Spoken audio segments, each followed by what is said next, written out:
తండులస్య యథా చర్మ యదా తామ్రస్య కాళిమా నశ్యతి క్రియయా విప్ర పురుషస్య తదామలం. బియ్యపు గింజ మీద ఉన్నటువంటి పొట్టును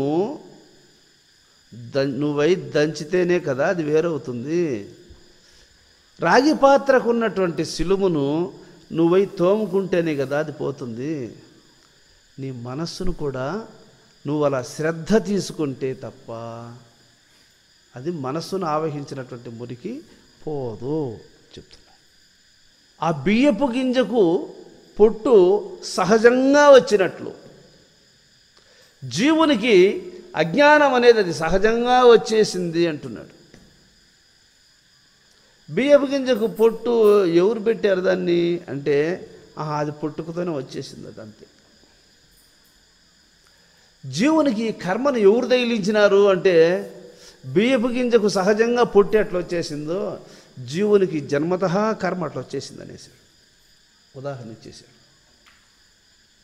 ప్రయత్నముతో పొట్టును తొలగించుకున్నట్టు ప్రయత్నముతో అజ్ఞానాన్ని తొలగించుకో.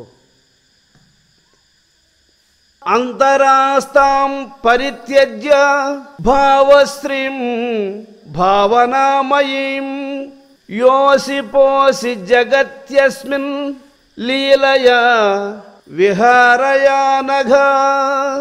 లోపల భావములన్నింటినీ వివేకము ద్వారా తొలగించుకోగా ఏది శేషించునో అది ఆత్మ.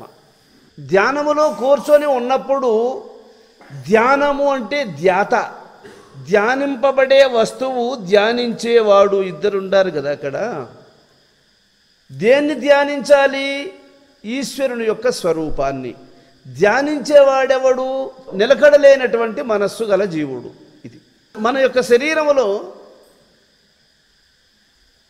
నిశ్చలమైనది, నిలకడగలది, సుఖస్వరూపమైనది మౌనంగా ఉంది. నిలకడలేనిది, చంచలమైనది, దుఃఖభూయిష్టమైనది వాగుతూ ఉంది. అది మనస్సు, అది మాయ. అందువల్ల దాన్ని గురువు నీకు చెప్తాడు. అది చూడరా ఎట్లుండదో, నీలోనే ఉంది అది.